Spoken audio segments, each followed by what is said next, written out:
দেখো নীল সকাল সকাল পড়তে বসে গেছি, 1 বছরের বাচ্চা। এই দেখো, তারপর রানা কালার পেন্সিল সব বার করে দিয়েছে, এক হাতে কালার পেন্সিল, এক হাতে খাতা। কি লিখছো? দেখো, দেখি একবার, দেখি তো কি লিখে নীল। Good morning everyone. কালকে আমি ব্লগটা এন্ড করতে ভুলে গেছি, কারণ কালকে আমার মনেও ছিল না। কালকে ব্লগটা কি করেছি আমি নিজেও জানি না। তো এখন আমি কালকে রাত্রেবেলা পিঠেগুলো দেখলে দারুণ সুন্দর হয়েছিল, তোমাদের সাথে শেয়ার করতে ভুলে গেছি। আর আজকে যে পিঠে একটু বেশি ছিল, এটা এখন ভাজা পিঠে করছে এবং গোলমরিচ, তারপরে শুকনো লঙ্কা সবকিছু দিয়ে ভাজা পিঠে। ভাজা পিঠেটা খেতেও খুব ভালো লাগে, এরকম দারুণ দারুণ। আর আজকে বাইরে ওয়েদার প্রচন্ড ঠান্ডা, রোদ তো ওঠেনি, প্লাস এত কুয়াশা। দাদা একবার রান্না তোমাদেরকে দেখিয়ে দিচ্ছে।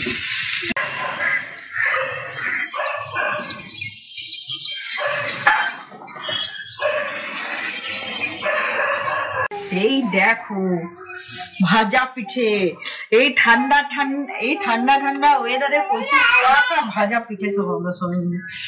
তো চলো, আজকে গুনগুনের স্কুলে ছুটি দিয়েছে, কাল থেকে আবার পিঠে খাওয়ার জন্য স্কুল ছুটি। আর এই দেখো ছোট বাবু উঠে গেছে অনেক।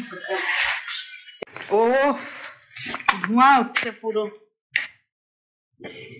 একটু করে খেজুর গুড় দিয়ে একটু ভাজা পিঠে না ভাজা পিঠে।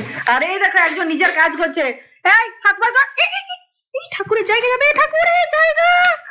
এই মা, তুমি কি গোপন নাকি? তুমি কি ভাপা পিঠে খাবে?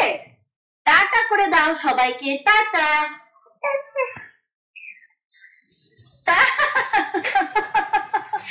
টাটা করে দাও, টাটা। আবার করে দাও, টাটা।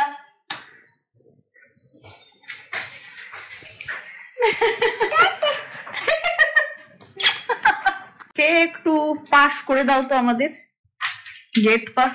কেমন দাম নিচে না?